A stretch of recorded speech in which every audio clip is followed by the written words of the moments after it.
মানে একদম চূড়ান্ত জল্পনা, আপনাকে নাকি 21 তারিখে ধর্মতলার মঞ্চে দেখা যাবে। কোনো না কোনো মঞ্চে তো আমি থাকবোই 21 তারিখ। দেখা যাক 21 তারিখে আসুক।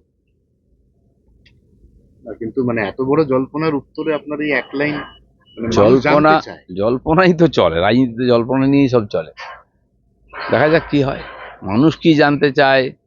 সে তো ঠিকই, আপনারা জল্পনা তৈরি করছেন, কেউ জল্পনা তৈরি করছে, জল্পনা নিয়ে রাজনীতি চলছে। অনেকের রাজনীতি জল্পনা দিয়েই হয়। আমাদের জলও নেই আর পনাও নেই, আমাদের রাজনীতি আছে। কিন্তু ফুলবদল, বিশেষ করে পদ্ম থেকে জোড়া, এটা তো, আর জোড়া থেকে পদ্ম, এটা তো হুম, এই রাজ্যে আগেও বহুবার। চলেইছে। হ্যাঁ, সেই দৃষ্টিভঙ্গিতে সবাই বলে।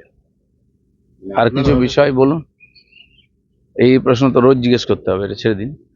হ্যাঁ, দাদা 21 তারিখের পর কি তাহলে এই প্রশ্ন আর জিজ্ঞাসা করতে হবে না না আপনার? প্রশ্ন থাকবে না, উত্তর পেয়ে সমাধান গেলেন। হয়ে যাবে সব। হ্যাঁ, দ্বিতীয় হচ্ছে যে উদয়ন গুহ বলেছে 8টা জেলা আছে, বিজেপিকে ধরে পেটাতে হবে। ওটা ওই নতুন লাইনে তৃণমূল যাবে বলছে। না वो ठीक আছে। देखिए, घर का कुत्ता शेर होता है, अपने घर में कुत्ता भी शेर होता है। তো কুচবিহারের বাইরে ওকে কে চেনে? উল্টো যদি হয়, জামা কাপড় খুলে ছেড়ে দিল, কলকাতাতে যদি হয় কি করতে পারবে? এরকম ভাবছেন তো? ক্ষমতা চিরদিন থাকে না, আর ক্ষমতার জোরে আস্ফালন করলে, আর যারা ক্ষমতার দাস তাদের লোকে ভুলে যায়। বহু লোককে চোখ বোলান না একটু পশ্চিমবাংলায়, এরকম অনেক শের ছিল আগে, তারা কোথায় আছে? বেঁচে আছে, কিন্তু বেঁচে আছে কিনা কেউ জিজ্ঞেস করে না। দাদা ঠাকরে মডেল আসছে বাংলায়। ঠাকরে মডেলটা হচ্ছে একটা বৃহত্তর জোট তৈরি হবে বামেদের সঙ্গে তৃণমূলের, তৈরি হয়ে আপনাদেরকে আটকে দেওয়া হবে। না ঠিক আছে, জল্পনা বললাম না, চলতেই থাকে রোজ নতুন নতুন জল্পনা। আর তারপরে আপনাদেরও দোকান চালাতে হয়, নতুন নতুন জল্পনা দিলে কে শুনবে? সময় পার হয়ে গেলে হলো না, তারপরে একটা হয়ে গেল হলো না, তো সেই সানি দেওলের গল্পই বলতে হবে, তারিখ পে তারিখ।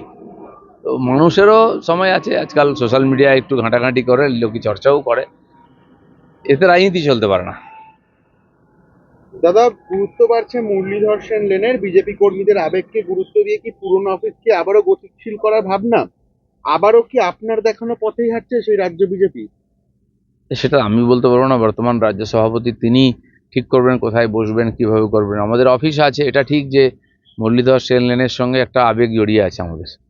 আমরাও, জায়গা ছোট ছিল কিন্তু ওইখান থেকে পার্টি বড় হয়েছে, কারণ শ্যামাপ্রসাদের চরণধুলিতে পবিত্র ওই জায়গা, আর কর্মীরা ওটাকে মন্দির হিসেবে মনে করেন। তার মানে পার্টি অফিস হবে কি না, কিন্তু ওই জায়গার গুরুত্ব তো আমাদের হৃদয়ে আছেই। তার সামনে তিনি তার মূর্তিতে বসে আছেন বহু বছর। পশ্চিমবঙ্গের বাসিন্দাকে এনআরসি নোটিশ, অসম পুলিশের নোটিশে বিপাকে কোচবিহার দিনহাটার বাসিন্দা।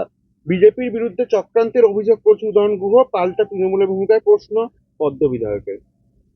ঠিক আছে, যদি সরকারি রিপোর্ট এসে থাকে, নোটিশ এখানে কেন, সারা ভারতবর্ষ জুড়ে বাংলাদেশিদের খোঁজার চেষ্টা চলছে, নোটিশ হচ্ছে। এবং ভোটার হতে গেলে এখন খালি ভোটার কার্ড বা ইয়ে নয়, আধার নয়, তার সঙ্গে রেসিডেন্সিয়াল সার্টিফিকেট বা অন্য কোনো বা জমির দলিল কিছু দেখাতে হবে ধীরে ধীরে। আর এটা কম্পালসারি হবেই, তা না হলে তো এইসব বাংলাদেশিদের তাড়ানো যাবে না। কসবা কাণ্ডে মুখ খুলে দলেরই রোষে রাজন্যা, কান্নায় ভেঙে পড়লে সাসপেন্ডেড তৃণমূল নেত্রী। চলতেই থাকে, হঠাৎ নেতা হলে, হঠাৎ নেত্রী হলে এরকম হয়ই। আর তারপরে টিএমসি তো এরকমই, ওটা মোটামুটি একটা মেলার মতো, যে ইচ্ছা যাচ্ছে, যে ইচ্ছা আসছে, যে যা ইচ্ছা করছে।